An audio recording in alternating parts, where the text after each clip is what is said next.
चलिए, तो बच्चों आज हमारा डे 4 है, यानी लेक्चर 4। और लेक्चर 4 में हम लोग आज आगे मैटर के बारे में और पढ़ेंगे। कल हम लोग ने क्या स्टार्ट किया था? केमिस्ट्री। और केमिस्ट्री में क्या स्टार्ट किया था? मैटर के बारे में पढ़ना स्टार्ट किया था, है ना। तो कल जो जो चीज़ें हम लोग ने पढ़ी है उसको एक बार रिवाइज करेंगे। तो हम लोग बेसिकली क्या पढ़ रहे थे? मैटर के बारे में पढ़ रहे थे कि मैटर क्या है।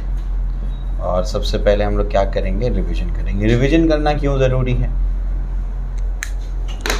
रिवीजन करना क्यों ज़रूरी है? रिवाइज क्यों करना चाहिए आपको? सिर्फ रिकॉल करने के लिए ज़रूरी है रिवीजन करना, ताकि याद हो जाए। सबसे पहले है ना, कोई भी एग्ज़ाम जब आपको देना होता है ना, तो एग्ज़ाम के लिए पढ़ने से पहले एग्ज़ाम को पढ़ना चाहिए। समझे क्या बोल रहा हूँ मैं? एग्ज़ाम के लिए पढ़ने से पहले एग्ज़ाम को पढ़ना चाहिए। एग्ज़ाम में है क्या, कौन सा एग्ज़ाम दे रहा हूँ मैं, क्या क्या सब्जेक्ट्स है, कैसे तैयारी करनी है, कितने मार्क्स का है, इसकी तैयारी का तरीका क्या है, स्ट्रैटेजी क्या है, पहले एग्ज़ाम को पढ़ना चाहिए। समझे? ठीक। तो आप जो भी एग्ज़ाम दे रहे हैं, आप शायद एंट्रेंस एग्ज़ाम दे रहे हैं या आप अपना बोर्ड एग्ज़ाम दे रहे हैं, आप दोनों में से अगर कोई भी एग्ज़ाम दे रहे हैं तो दोनों में एक चीज़ कॉमन है। वो क्या है? वो है आपको बहुत सारी चीज़ें याद करनी पड़ेंगी। देखो मेरी बात याद रखो हमेशा, रटना बुरी बात नहीं है, बिना समझे रटना बुरी बात है। क्या बोल रहा हूँ मैं? रटना बुरी बात नहीं है। रटना तो आपको पड़ेगा ना। आपने जूल्स लॉ ऑफ हीटिंग पढ़ा होगा 10th स्टैंडर्ड में, पढ़ा होगा। फॉर्मूला क्या है हीटिंग का? कितनी हीट जनरेट हो जाती है? फॉर्मूला क्या है? I²RT। क्या फॉर्मूला है? I²RT। बात समझ आई? इसको क्या किया आपने डिराइव किया? नहीं, आपने उसको रट लिया। तो बिना फॉर्मूला रटे आप प्रॉब्लम कैसे सॉल्व करेंगे? तो अगर कोई बोलता है ना कि साइंस में रटना नहीं पड़ता, वो झूठ बोलता है। रटना पड़ता है, लेकिन बगैर समझे नहीं रटना है, समझ के याद करना है। अगर बगैर समझे रटोगे तो चतुर वाला हाल हो जाएगा। समझे? ठीक है, चलो भाई। तो क्या रणछोड़ दास रटा हुआ नहीं होता है? वो बोलता है ना, किताबों का बुक का डेफिनेशन आकर के बोलता, तो रट के ही तो आता है, रट के आता है ना। तो मेरी बात याद रखो, रटना बुरी बात नहीं है, बिना समझे रटना बुरी बात है। तो आपको चीज़ों को याद करना पड़ेगा। ये एग्ज़ाम का पैटर्न है। चाहे आप एंट्रेंस एग्जाम लो, उसमें भी फॉर्मूले तो याद करने पड़ेंगे। आपका डिराइव करते बैठोगे एग्जाम में, नहीं, टाइम ही नहीं होगा। एक क्वेश्चन के लिए 1 मिनट होगा। बात समझ आई? तो आपको चीज़ों को याद करना पड़ेगा। मेरा अल्टीमेट बोलने का जो गोल है वो ये है कि आपको चीज़ों को याद करना पड़ेगा। और याद करने का सबसे अच्छा तरीका क्या है? चीज़ों को रिवाइज करना। समझे? जब आप किसी भी चीज़ को बार बार रिवाइज करेंगे तो आपके वो शॉर्ट टर्म मेमोरी से लॉन्ग टर्म मेमोरी में चले जाएगा, आप उसको भूलेंगे नहीं। बात समझ आई? इसी वजह से रिवीजन करना ज़रूरी है। इसी वजह से मैं आपसे कहता हूँ कि जो भी आप क्लासरूम में पढ़ते हैं, अगले दिन जाकर के क्या करना है? उसको रिवाइज करना है। ठीक, क्लियर है? चलो आइए रिवीजन करते हैं हम लोग फिर से। क्या पढ़ रहे थे हम लोग? मैटर पढ़ रहे थे। तो कल आपको मैंने सबसे पहले क्या बताया? मैटर क्या होता है। उसके बाद क्या बताया? बोलो भाई। टाइप्स ऑफ मैटर देख लिए थे, है ना। सॉलिड है, लिक्विड है, गैस है। उसके बाद बताओ और क्या देखा? हाँ, मैटर की प्रॉपर्टीज़ देख ली। तो प्रॉपर्टीज़ हम लोग ने देख ली। क्या क्या प्रॉपर्टीज़ है मैटर की? बोलो। बहुत स्मॉल होते हैं। उसके बाद क्या होता है? हाँ, स्पेस होता है उनके बीच में। उसके बाद हाँ, कांस्टेंट मोशन में होते हैं। ठीक है। उसके बाद लास्ट में हाँ, अट्रैक्ट करते हैं एक दूसरे को। इंटरमॉलिक्यूलर फोर्स होता है उनके बीच में, तो अट्रैक्ट ईच अदर। तो ये इसकी प्रॉपर्टीज़ है। और क्या है बताओ? बोलो भाई। क्या पढ़ा? हाँ, रिजिड क्या होता है और फ्लूइड क्या होता है। बताते जाओ क्या क्या पढ़ा हम लोग ने कल। रिजिड क्या है, फ्लूइड क्या है। उसके बाद और बताओ क्या पढ़ा? डेंसिटी क्या होता है, डेंसिटी का फॉर्मूला क्या होता है, वो आपको कल बताया था मैंने, अभी देखेंगे इसको। उसके बाद और क्या पढ़ा कल? प्रॉपर्टीज ऑफ, हाँ, properties of solid, liquid, gas. ठीक। तो इतनी सारी चीज़ें हम लोगों ने कल पढ़ ली। ठीक। तो मैटर क्या होता है? किसको बोलते हैं मैटर? मैटर क्या होता है? हाँ, एक ऐसा सब्सटेंस जिसके पास क्या हो? स्पेस हो और कुछ ना कुछ का मास हो, उसको क्या बोलते हैं? मैटर। कितने टाइप के मैटर पाए जाते हैं? हाँ, आपके लिए 3 है तो ऑफिशियली 8 अपने को पता, लेकिन आपके लिए कितने? 3 स्टेट ऑफ मैटर है। कौन कौन सा? सॉलिड, लिक्विड, गैस, ये 3 स्टेट्स ऑफ मैटर है। बहुत अच्छे। इसके बाद प्रॉपर्टीज ऑफ मैटर। क्या क्या प्रॉपर्टीज है मैटर की? Matter particles are very small, they have space in between them. अच्छा, एक और चीज़, सबसे ज़्यादा स्पेस कहाँ होता है? गैस में। उससे कम लिक्विड में, उससे कम सॉलिड में। ठीक, कांस्टेंट मोशन में होता है, कंटिन्यूसली रैंडम मोशन में होता है। और उसके बाद क्या अट्रैक्ट करते हैं? इंटरमॉलिक्यूलर फोर्स होता है। इंटर और इंट्रा क्या फ़र्क है दोनों में? Intermolecular force, inter school competition, intra school competition, international cricket match, inter और इंट्रा में क्या फ़र्क होता है? इंटर क्या होता है और इंट्रा क्या होता है? बोलो। अच्छा ठीक है, ये तो सुना होगा इंटर स्कूल कंपटीशन होता है, तो कभी सोचा नहीं इसके बारे में कि क्या होता है? इंटर स्कूल का मतलब होता है कि आप क्या करो, अपनी स्कूल और दूसरी स्कूल्स के साथ में कम्पीट करो, तो उसको इंटर स्कूल कंपटीशन बोलते हैं। और अगर इंट्रा स्कूल कंपटीशन बोलेंगे तो अपनी ही स्कूल में अपने ही स्टूडेंट्स के साथ में कम्पीट करना, उसको इंट्रा स्कूल कंपटीशन कहते हैं। ठीक है, तो मैं क्या बोल रहा हूँ? मैं बोल रहा हूँ इंटरमॉलिक्यूलर फोर्स होता है उनके बीच में, अपना एक उसका फोर्स और एक दूसरे का फोर्स, उनके बीच में क्या होगा? फोर्स होगा, तो उसको क्या बोलेंगे? Intermolecular force. वो आगे आप देखोगे भी डिटेल में। उसके बाद रिजिड क्या है, फ्लूइड क्या है? रिजिड किसको बोलते हैं? सॉलिड को बोलते हैं। रिजिड एक्चुअली क्या होता है? रिजिड एक्चुअली क्या होता है? रिजिड जो फ्लो नहीं कर सकता। और भी चीज़ मैंने बताई थी रिजिड के बारे में। और क्या बताया था मैंने? और क्या बताया था रिजिड के बारे में? रिजिड के बारे में मैंने बताया था कि ऐसे सब्सटेंस जिसको आप कितना भी फोर्स लगाओ उसका शेप और साइज चेंज नहीं होता, उसको क्या बोलते हैं? रिजिड बोलते। फ्लूइड क्या होता है? एक ऐसा सब्सटेंस जो क्या कर सकता है? फ्लो कर सकता है। एक ऐसा सब्सटेंस जिसका शेयर मॉडुलस 0 है। ठीक है, चलो इसके बाद डेंसिटी। डेंसिटी क्या है? डेंसिटी का फॉर्मूला बताओ। डेंसिटी का formula mass per unit volume. ऐसे बोलो जो मैं आपसे कह रहा हूँ, मास पर यूनिट वॉल्यूम। हर यूनिट वॉल्यूम में कितना मास है? मैंने बोला था ना, एक छोटा सा क्यूब कंसिडर कर लेना, उसके अंदर वो मटेरियल भर लेना, तो वो यूनिट क्यूब में जितना मास होगा वो क्या होगा? उसकी डेंसिटी होगी। ठीक है, उसके बाद क्या? Properties of solid, liquid, gas, ये पढ़ाया था मैंने। कौन बता सकता है सॉलिड की प्रॉपर्टीज़? सॉलिड की क्या क्या प्रॉपर्टीज़ हैं? कौन बता सकता है सॉलिड की क्या? बोलो। Very good, very good, very good. Do not flow, है ना? ठीक है, वेरी गुड। लिक्विड के बारे में कौन बताएगा? घबराने का नहीं, कोई बात नहीं, गलत हो गया तो तुम बोलो मुझे। लिक्विड, लिक्विड बोलो इंशा।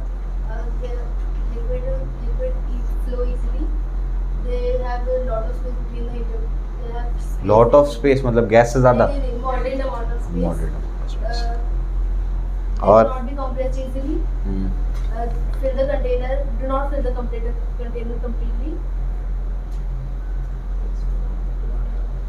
वॉल्यूम का तुमसे नहीं पूछा है मैंने, बोलने दो उसको।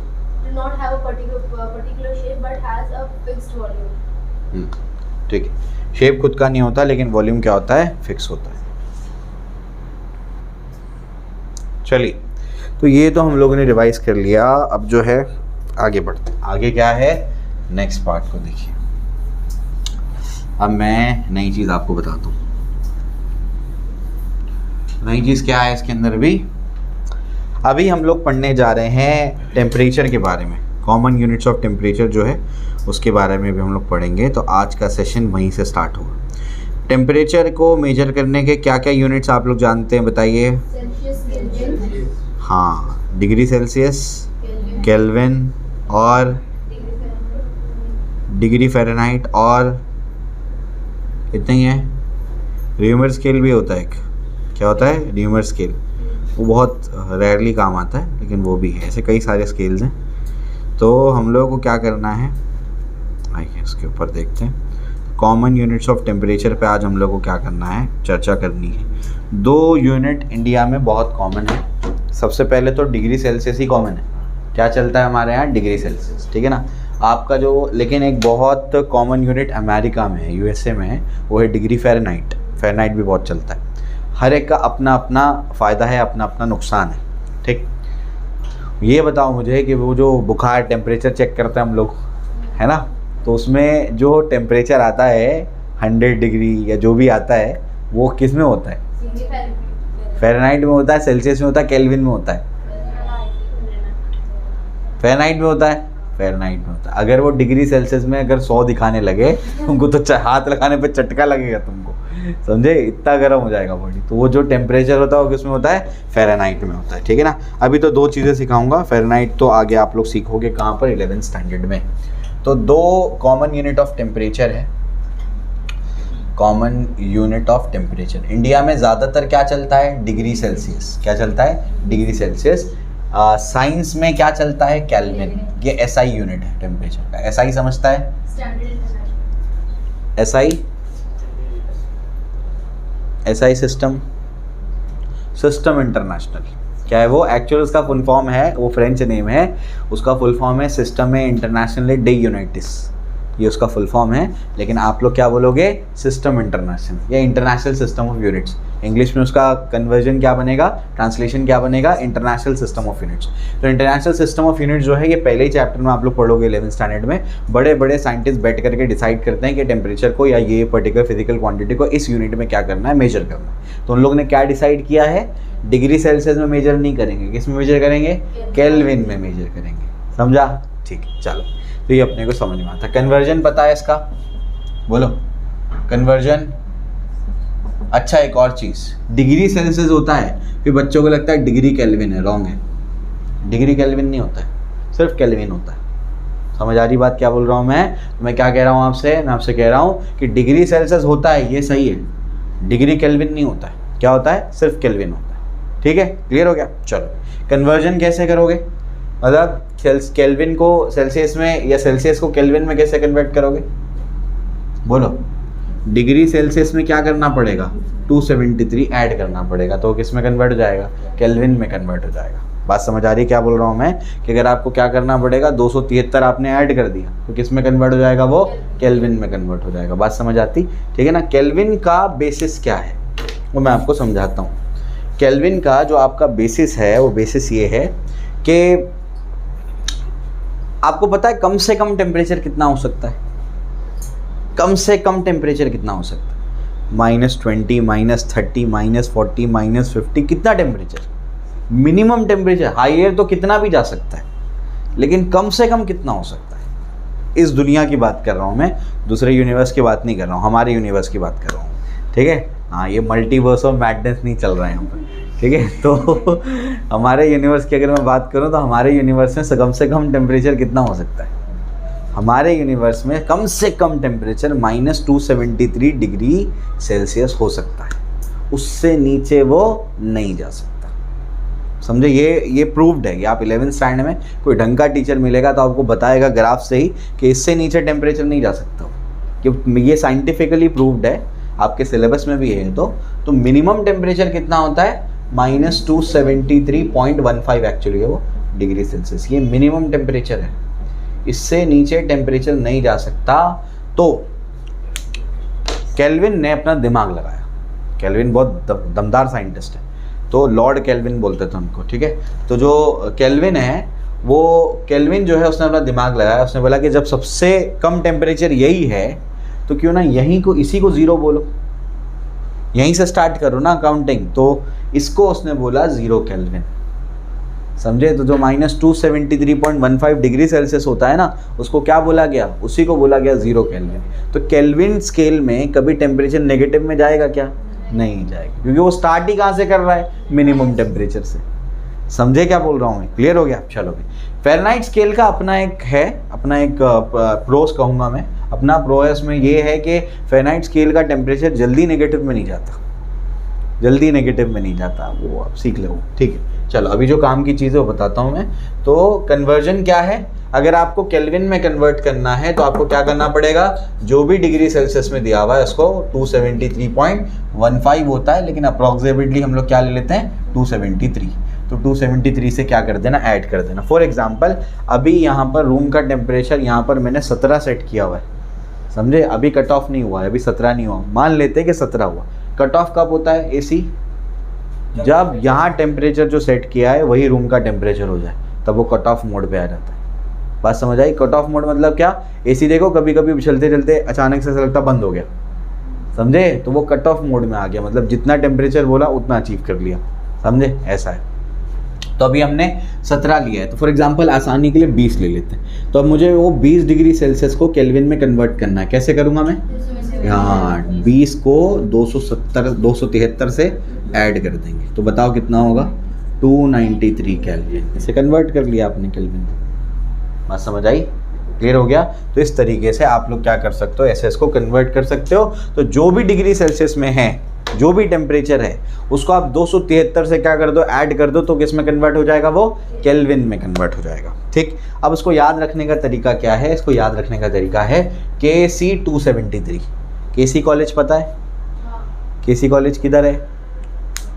नहीं, बहुत बड़ा कॉलेज है, रणबीर कपूर वहीं से पढ़ा है। KC और HR नहीं पता? अच्छा ठीक है, तो बताता हूँ मैं कि KC 273, ठीक है? तो KC 273 इससे याद रखना, मतलब KC कॉलेज जो है ये चर्च गेट पे कॉलेज है। ये चर्च गेट पता है?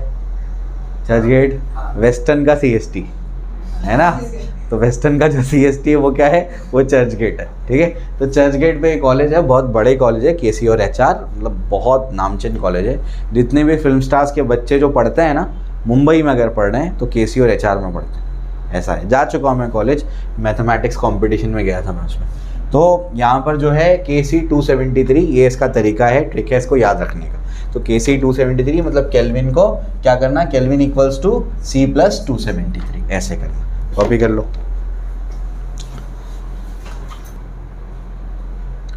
चलो भाई, आइए, आपको सबसे पहले क्या करना है? आपको 25 डिग्री सेल्सियस को केल्विन में कन्वर्ट करना है, और सेकेंड क्वेश्चन में 300 केल्विन को डिग्री सेल्सियस में कन्वर्ट करना है। स्टार्ट।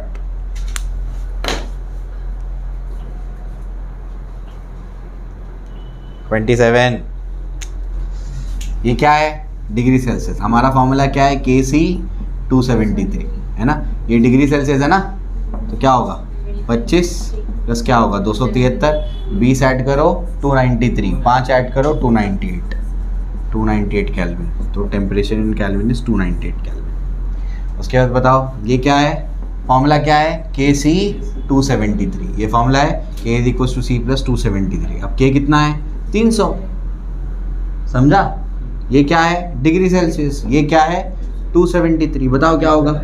इसको यहाँ भेजने का, ऐसे ही करोगे ना, तो ये कितना हो जाएगा? 300 माइनस 273, तो कितना होगा? इसको डिग्री सेल्सियस को मैं TC लिख देता हूँ, है ना, टेम्परेचर इन डिग्री सेल्सियस। बताओ कितना होगा? माइनस करोगे तो 27 डिग्री सेल्सियस आएगा, temperature in degree Celsius.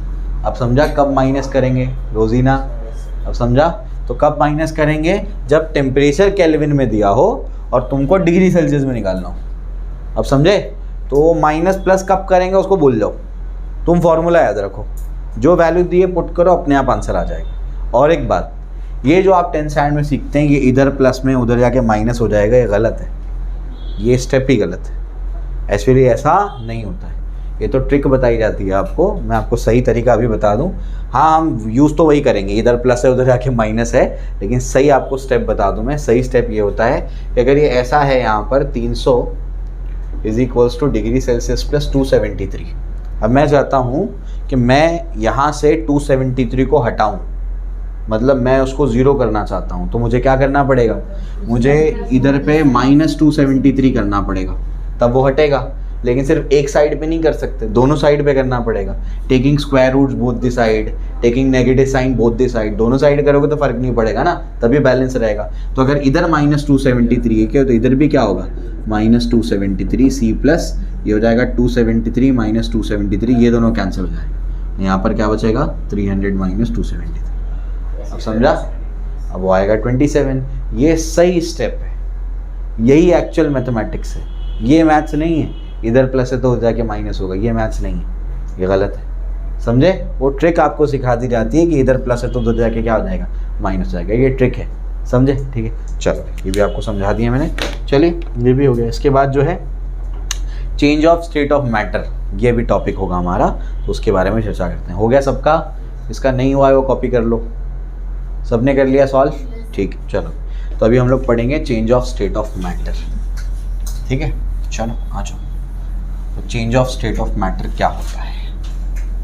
State of matter कितने बच्चों? बोलो। स्टेट ऑफ मैटर तो 3 है, आपके लिए तो 3 है, सॉलिड है, लिक्विड है, गैस। 3 स्टेट ऑफ मैटर है। अब मैं बात कर रहा हूँ change of state of matter.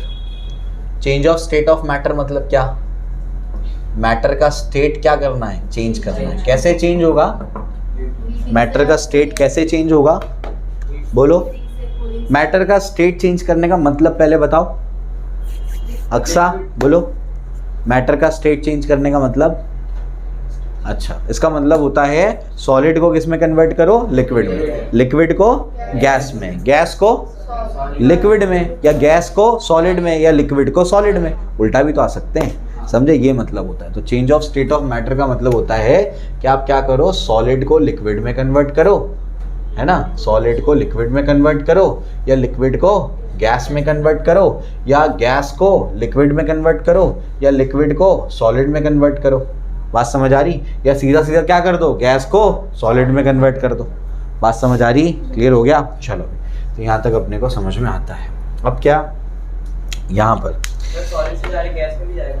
हाँ, हो सकता है। एग्जाम्पल, जो काफूर की गोली आती है वो क्या होती है? सीधा सॉलिड से सीधा गैस बन जाती है। बात समझ आई?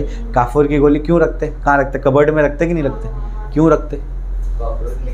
कॉकरोच नहीं आते। कॉकरोच नहीं आते।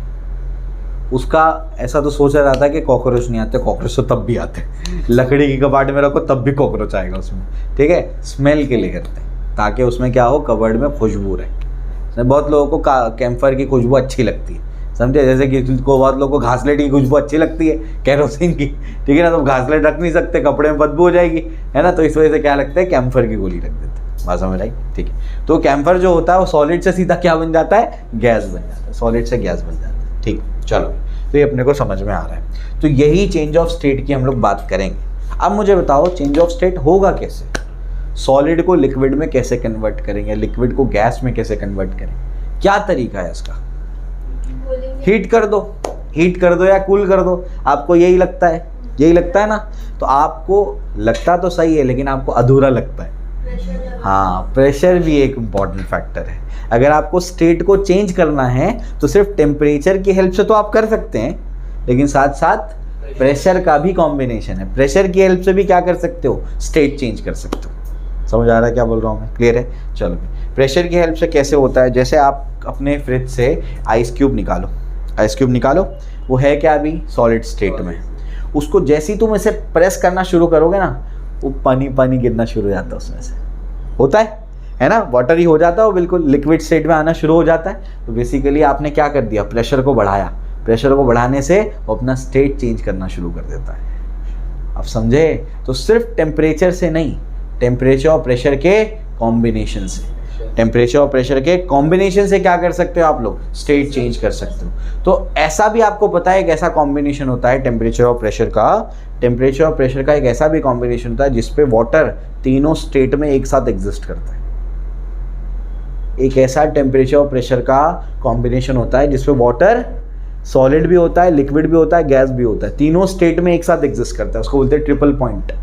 क्या बोलते हैं उसको? Triple point. ठीक, चलो भाई 11th का पार्ट है। अभी तो मैं बेसिक चीज़ें बताऊं कि सॉलिड को लिक्विड में या लिक्विड को गैस में अगर आपको कन्वर्ट करना है, change of state of matter करना है, तो आपको क्या करना पड़ेगा? 2 चीज़ों की हेल्प लेनी पड़ेगी। एक क्या है? टेम्परेचर, दूसरा क्या है? प्रेशर। ठीक है ना? चलो भाई, तो टेम्परेचर बढ़ाओगे तो सॉलिड क्या होगा? लिक्विड में कन्वर्ट होगा।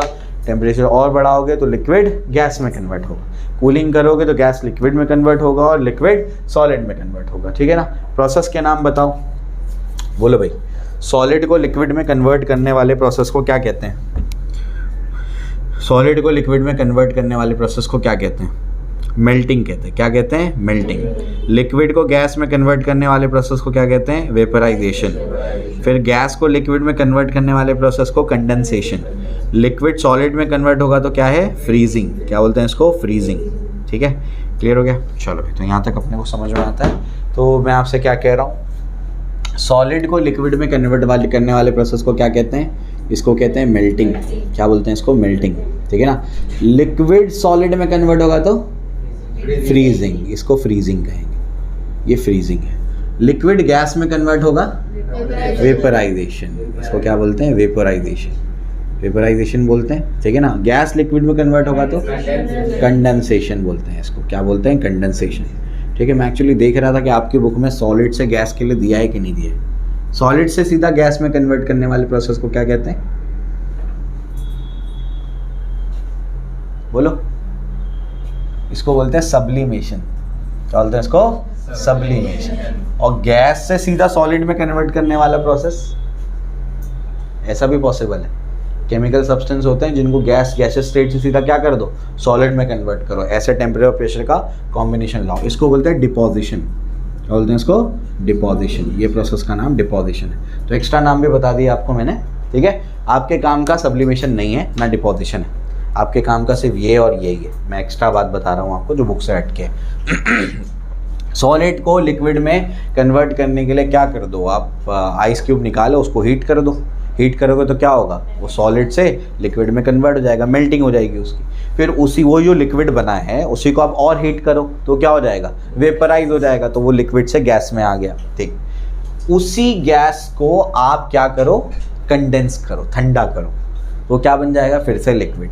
ठीक है ना। जैसे आपने क्या किया, आपके घर में दाल तो पकती है ना, तो दाल पकती है, उसके ऊपर लिड लगा होता है, ढक्कन।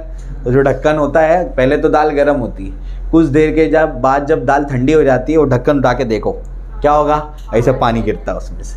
कहाँ से आया पानी? वो जो वेपर्स थे ना, वो वेपर जो गर्म थे वो ठंडे हो गए।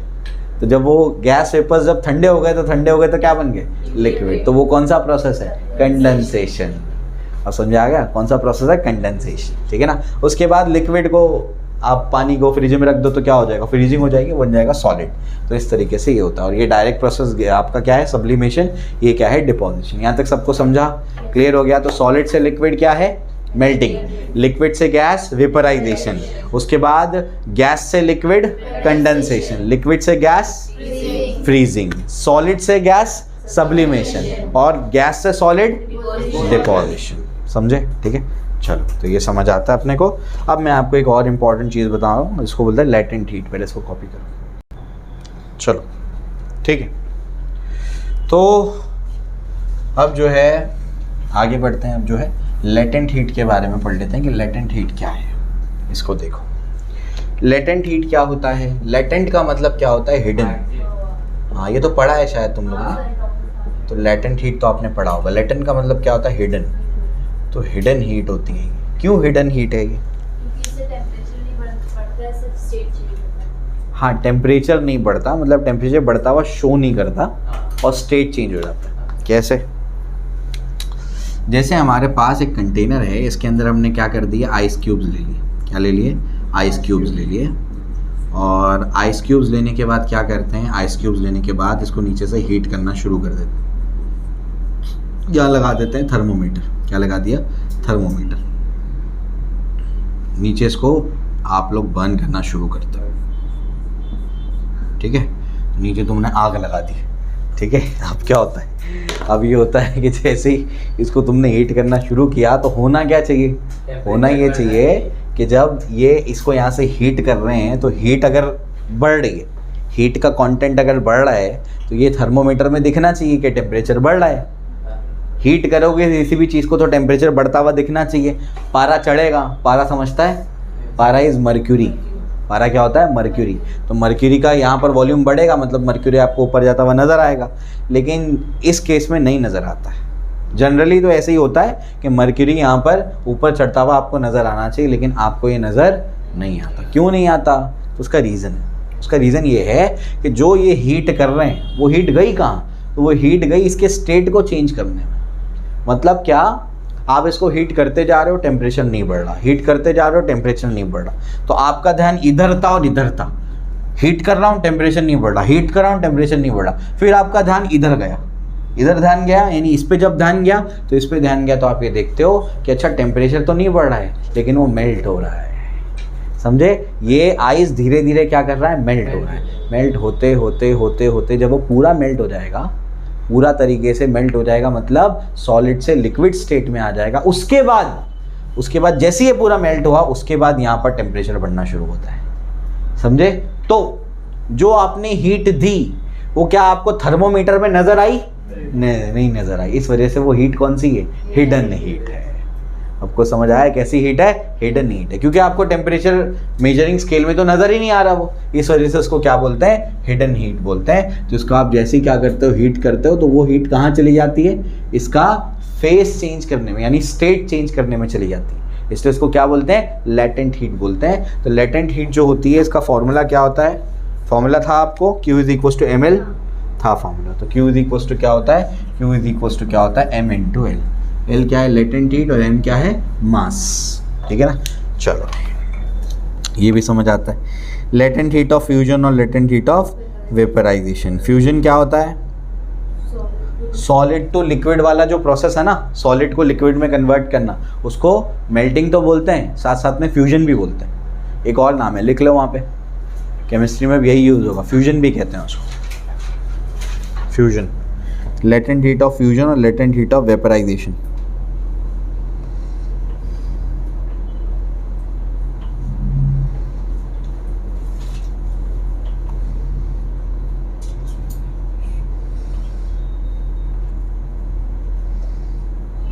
लेटेंट हीट ऑफ फ्यूजन और लेटेंट हीट ऑफ वेपराइजेशन।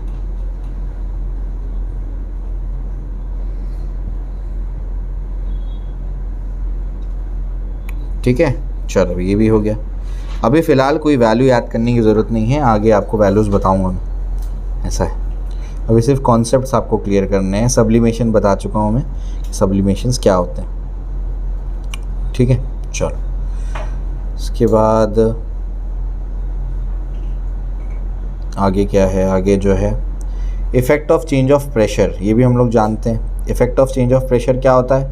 अगर हम लोग प्रेशर को चेंज करेंगे तो उससे क्या होगा? उससे आपका स्टेट चेंज हो सकता है।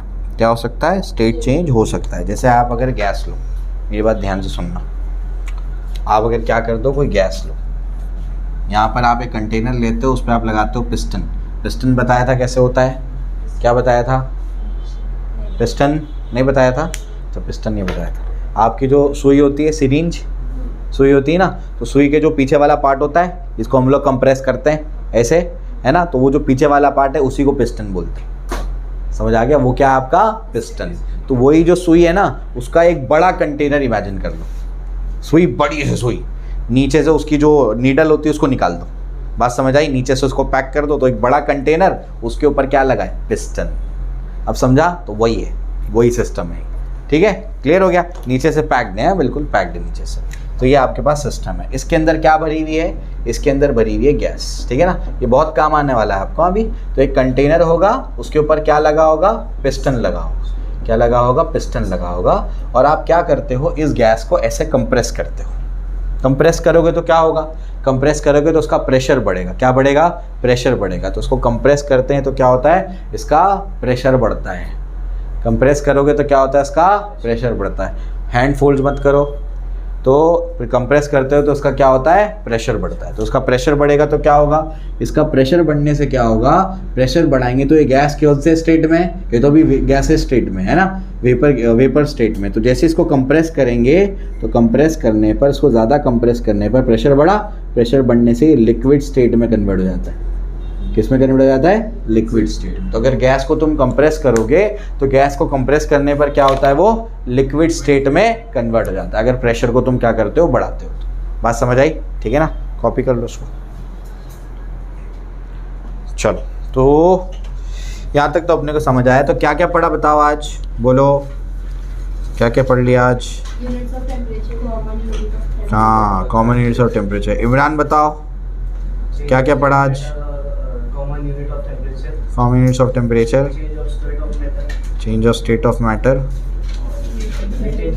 लेटेंट हीट के बारे में पढ़ा। वेरी गुड, अच्छा, ठीक है ठीक है।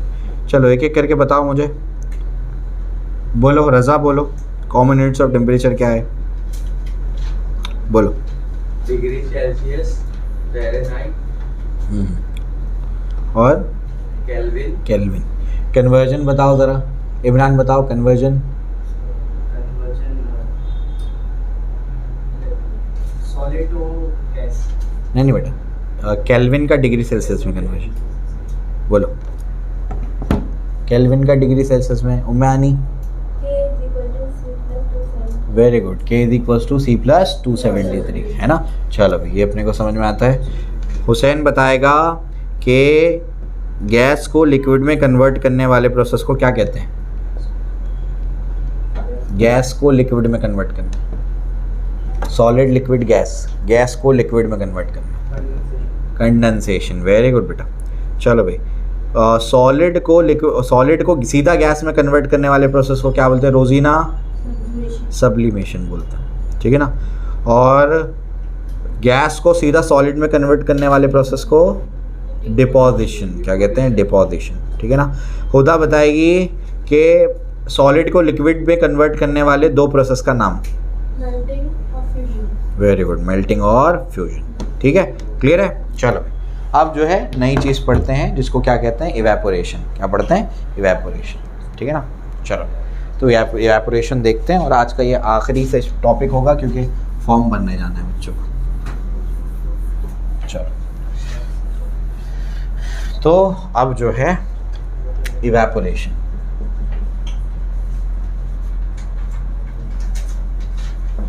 इवेपोरेशन क्या होता है? क्या समझता है आपको इवेपोरेशन से? बोलो, इवेपोरेशन क्या होता है? लिक्विड गैस में जो कन्वर्ट होगा वही क्या है? इवेपोरेशन, उसी को इवेपोरेशन बोलते हैं। आप है ना रात में कोई पानी की बोतल भर करके रखो, उसमें रात में आप थोड़ा पानी पीते हैं, पूरा तो पी नहीं पाते हैं, कुछ बच जाता है। तो सुबह उठने के बाद बोतल के ऊपर देखो कुछ जमा होता है, अंदर की साइड पे कुछ जमा होता है। वो क्या जमा होता है? वेपर्स होते हैं वो। हाँ, कौन सा प्रोसेस? इवेपोरेशन। मैं बॉइलिंग नहीं बोल रहा हूँ, मैं क्या बोल रहा हूँ? इवेपोरेशन बोल रहा हूँ बच्चों। बॉइलिंग तो बल्क फिनोमेना है। मतलब क्या? जब इवेपोरेशन होता है, इवेपोरेशन तो हर टेम्परेचर पे होते रहता है। हर टेम्परेचर मतलब एक कंटेनर है, उसके अंदर लिक्विड भरा हुआ है, तो उसके सरफेस के मॉलिक्यूल्स क्या होते हैं? वेपर फेज में चले जाते हैं। कौन से फेज में चले जाते हैं? वेपर फेज में। तो इसी को क्या बोलते हैं? इवेपोरेशन। जब बॉइलिंग होती है ना, मतलब इवेपोरेशन में सिर्फ सरफेस के मॉलिक्यूल नाचते रहते हैं हर टेम्परेचर पे। बात समझ आई? लेकिन जब हम लोग बॉइलिंग की बात करेंगे तो बॉइलिंग तो बल्क फिनोमेना है, सरफेस फिनोमेना नहीं है। जब हम लोग बॉइलिंग की बात करेंगे तो सिर्फ सरफेस के मॉलिक्यूल नहीं नाचेंगे एनर्जी की वजह से। क्या होगा? पूरा यहाँ पर क्या होगा? पूरी पार्टी चलेगी अंदर। क्या चलने वाली है? पार्टी। मतलब पूरे मॉलिक्यूल क्या करेंगे? पूरे मॉलिक्यूल ऐसे नाचना शुरू कर देंगे। तो सभी मॉलिक्यूल्स क्या है? सभी मॉलिक्यूल यहाँ पर नाचना शुरू कर देंगे। तो मैं आपको ये समझाने की कोशिश कर रहा हूँ कि इवेपोरेशन और बॉइलिंग में फ़र्क क्या है। इवेपोरेशन एक सरफेस फिनोमेना है। सरफेस के मॉलिक्यूल जो क्या होंगे? सिर्फ वो हो जाएंगे लिक्विड से वेपर फेज में चले जाएंगे। उसको क्या बोलते हैं? इवेपोरेशन बोलते हैं। एक एग्जांपल मैंने आपको दे दिया, ठीक। उसके बाद अगर हम लोग बॉइलिंग की बात करेंगे तो टेम्परेचर भी ज़्यादा चाहिए। हर टेम्परेचर पे बॉइलिंग होती है क्या? मैं ला करके पानी ऐसे रख दूं यहाँ पर, जो भी टेम्परेचर, बॉईल हो जाएगा? नहीं होगा। इवेपोरेट होगा कि नहीं होगा? होगा। इवेपोरेशन हर टेम्परेचर पे होता है, बॉइलिंग स्पेसिफिक टेम्परेचर पे होती है। और वो कैसा फिनोमेना है? बल्क फिनोमेना है। पूरा हिस्सा लेगा मॉलिक्यूल। इवेपोरेशन में सिर्फ सरफेस के मॉलिक्यूल्स क्या करेंगे? पार्टिसिपेट करेंगे। बात समझ आई? ठीक है। तो ये होता है अपना क्या? इवेपोरेशन। तो उसको क्या बोलते हैं हम लोग? इवेपोरेशन कहते हैं। तो यहाँ तक अपने को समझ आया। इसके बाद क्या है? इवेपोरेशन कौन कौन सी चीज़ों पे डिपेंड करता है वो बताता हूँ आप लोग।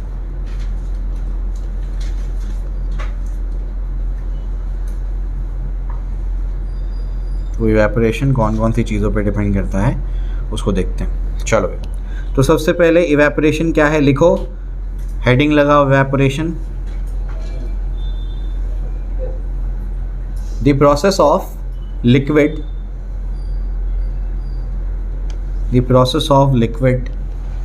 changing into vapor, the process of liquid changing into vapor, the process of liquid changing into vapor even below its boiling point, even below its boiling point is called evaporation, is called evaporation. ठीक है, उसके नीचे एक point लिखो, evaporation takes place at all temperature. Evaporation takes place at all temperature.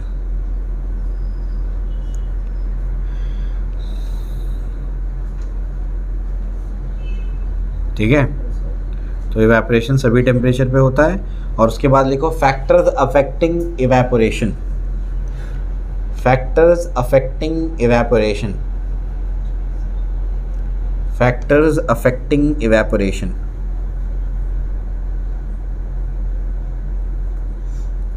सबसे पहला है temperature, second है सरफेस एरिया, थर्ड है ह्यूमिडिटी, फोर्थ है विंड स्पीड, फोर्थ है विंड स्पीड।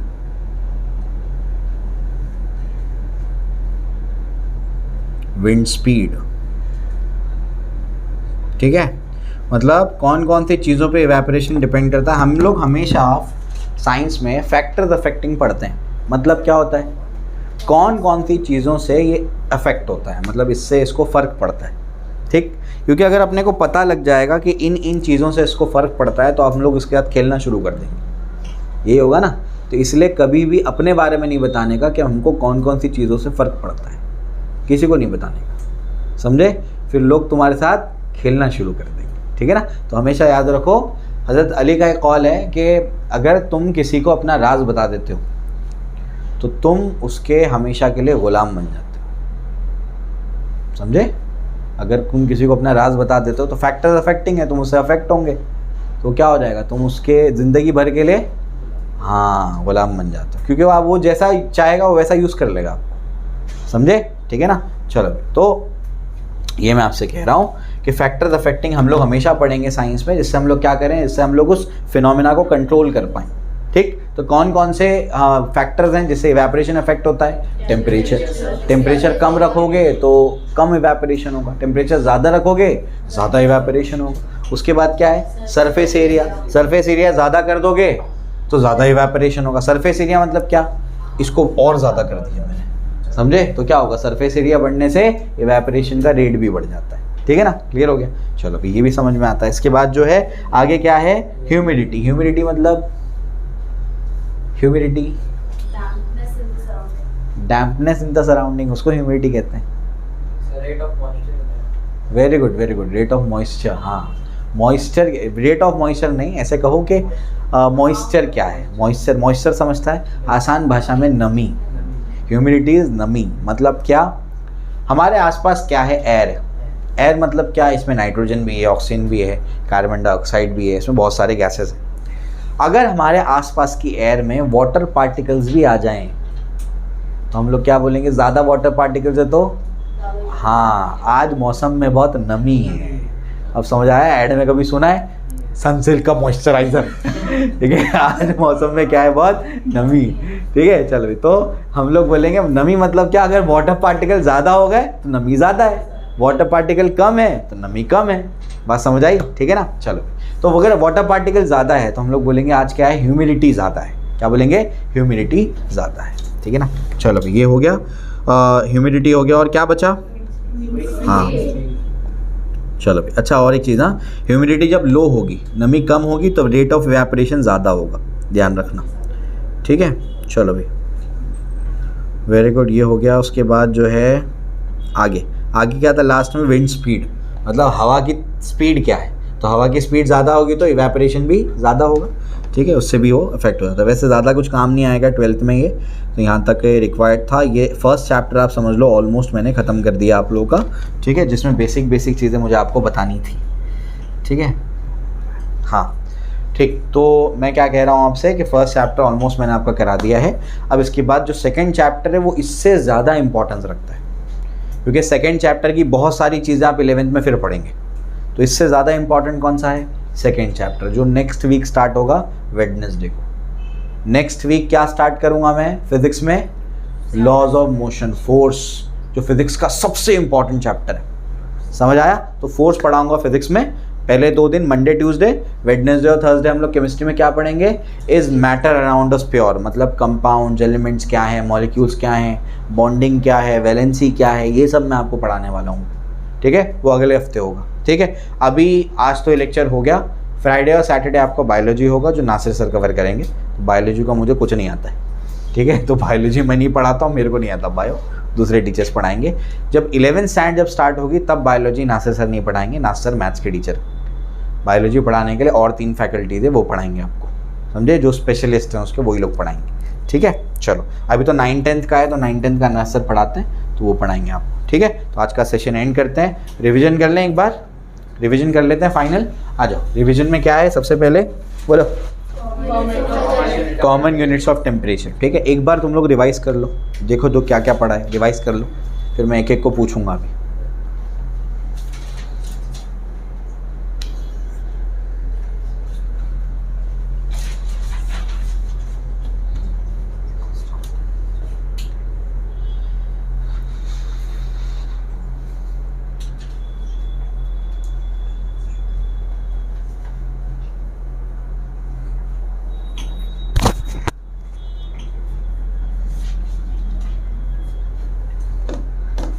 हो गया, चलो भाई।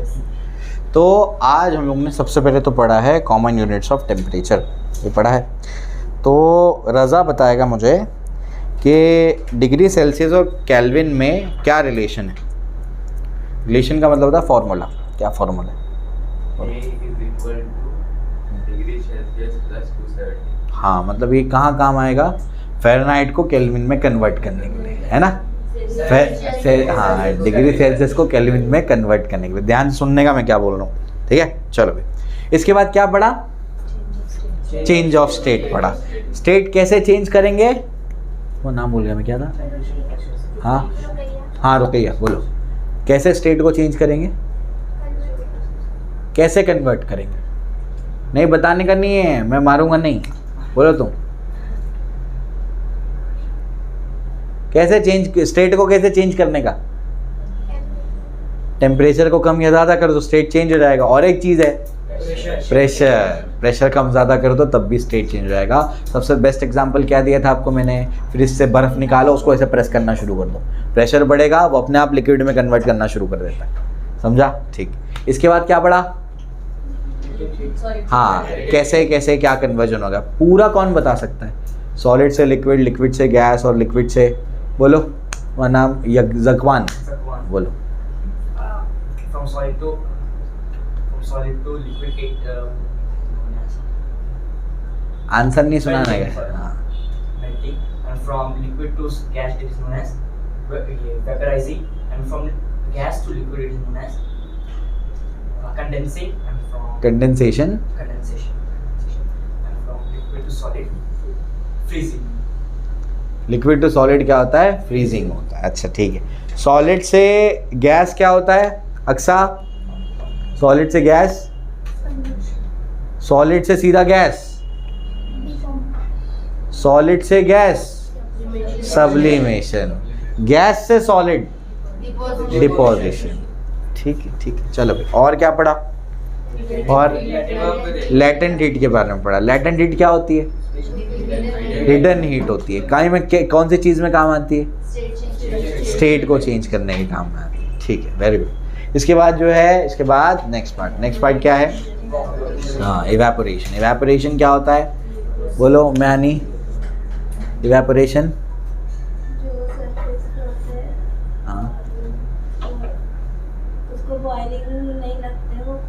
हाँ, बॉइलिंग पॉइंट तक टेम्परेचर लेके आने की ज़रूरत नहीं है। और